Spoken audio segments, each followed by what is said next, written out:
The Pride Parade is one of the most incredible experiences that some people might ever experience in the city and the country and the town that they live in. I remember my first Pride Parade. I was just newly affiliated with my youth group, Gab Youth, through the center at that time. We're now community. And I was so excited to actually represent my sexuality and my identity amongst the city that I call home, that is still my home, that always will be my home to this day. And my family came with me, parents, relatives, and when I walked in that Pride Parade, I felt like I had finally become who I was. I finally felt that the way at 16 years old,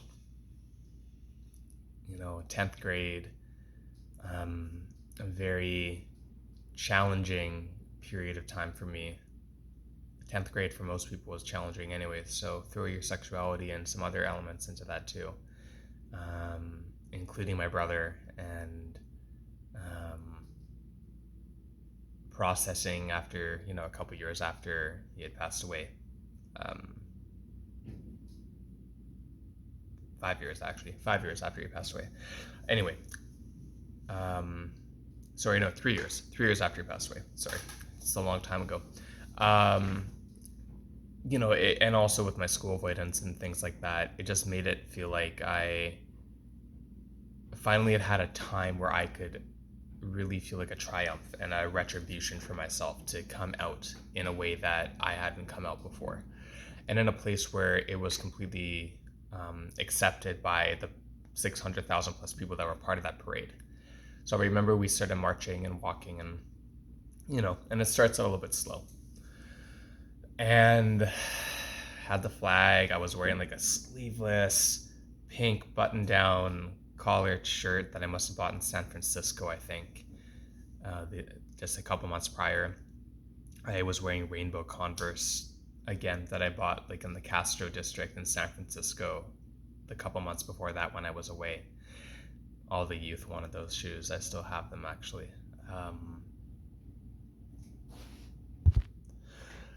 And I just kind of felt like this is my moment to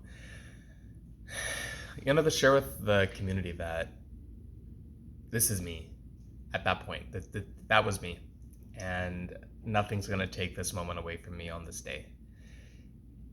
As we started walking down, because you start at like Robson and Thurlow, so once we started walking down Robson, we got to about Cardero Street, I believe, where we started to go down the hill and then eventually to Denman and then down Denman to Sunset Beach.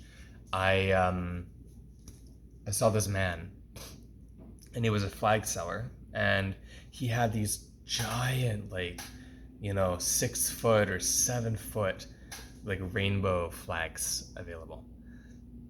So I gave him my $10 that I had in my pocket, and I took that flag, and I remember being like topless, Converse shoes. I don't remember. I was wearing shorts. I was wearing shorts. Trust me. I don't remember what shorts I was wearing, but yes, I was wearing shorts. And I had my flag with me, and it was just about as tall as I was, like 5'8", and so like reaching up and waving this giant flag. And I think Katy Perry actually was playing, because Katy Perry was still big now, but she was just coming out really, really popular then. And I think Waking Up in Vegas was playing, if I remember correctly, for those that remember that song. And so I remember holding the flag, and I ran up and down Robson Street between like Cardero and, gosh, I don't know, probably Denman, up and down quite a few times.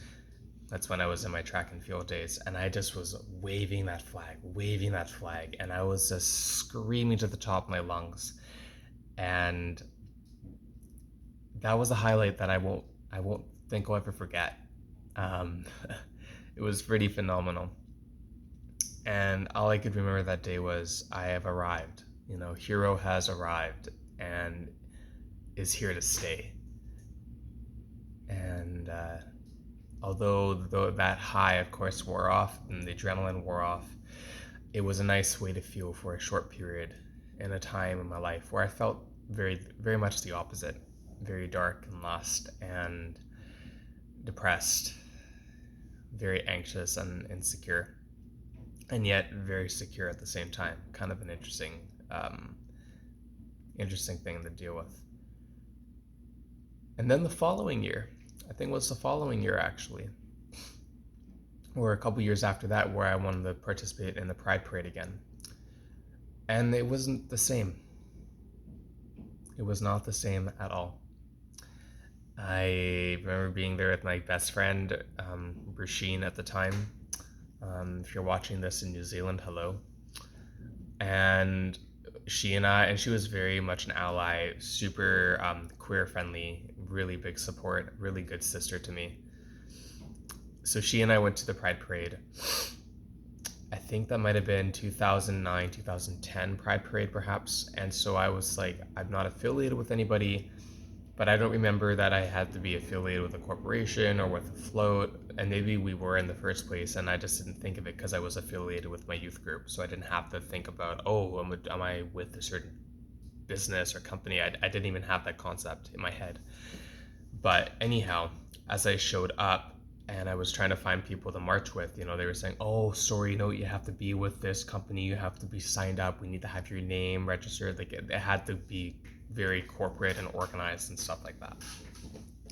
And sure, fair enough, I'm not judging that. But what was frustrating and kind of disheartening for me is that I was trying to find somewhere that I could fit in, somewhere that I could stand, somewhere that I could at least walk and march I must have been 18, I guess. I definitely wasn't 19. It would have been late 17 or summer of when I was 18. And yeah, I just remember being on Robson Thurlow. So currently, like, it wasn't there yet, but this is where like the RYU clothing store is right now, and where the Red Robin store restaurant has always been. And I found a pretty quiet, not a float, but like a banner, like company members with their banner, and they were holding it, and they were walking, holding the banner up. And it was for I think it was for Royal Bank Company, RBC. And I remember standing there, was wearing like a red V-neck American Apparel shirt and shorts, had a hat and glasses on, and I was just kind of like lurking in the background, and I knew that it wasn't going to end well. I just had this feeling this is not going to work. But I thought, hang tight, see what I can do to hold on to that and see if I could kind of get away with it. And yeah, no one said a thing. And then when whoever was the marshal that was in charge of that, her team came over, and she looked at me really, really distraught, really aggressively, really unpleasantly, and said, like, she's like, who the hell are you? You don't work for RBC, do you? I said, no, but I said, like, no, but I'm 17 and I'm out and proud, and I don't have anywhere to march in the parade, and I want to march, and I'm not gonna stand around here and just wait for someone to let me into the parade when I have the right as a gay male and as a teenager to march in the parade. Like, I refuse to. I'm not gonna let someone tell me that I can't march. And she said, and she didn't even like have any apology, and she was busy trying to get the whole thing going. I get it. So she had a million things to worry about. But even in that moment, though, she just kind of said, like, I don't care what your story is, I don't care who you are, you're not with the RBC, get out, like get out, you're not welcome. And she kind of like brushed me off and kind of pushed me out, and didn't even give me the light of day. And it was really an eye opener for me, and kind of a mind fuck of understanding, wow, how corporate pride can be, and especially in larger cities. And not for that to detract from what it does bring positively, but it started making me really wonder about, who really does support LGBTQ and all the other communities within that spectrum. who really supports our people, and what is the initiative and the motivation for these brands or these companies or these corporations to be putting their logo in a rainbow color scape, and yet this is how they treat people, even if they might not know them and they might just be a complete stranger to them that might show up and like want to be a part of their celebration. So I remember walking away kind of stressed out. I was crying a little bit, and I texted my friend Rasheen and I said, like, "Where are you? This is what happened." And she, of course, was infuriated for me and was so pissed off. And that's what I loved about Rasheen, is that she was so loyal and so protective and total mama bear. And you know, so we met back up on Davie and walked around and went to the festival and the vendors and all that. But by that point, I just felt so defeated and I felt so unwanted. I felt so, yeah, I felt so discriminated against for wanting to share who I was with my city, regardless of how that might have happened. So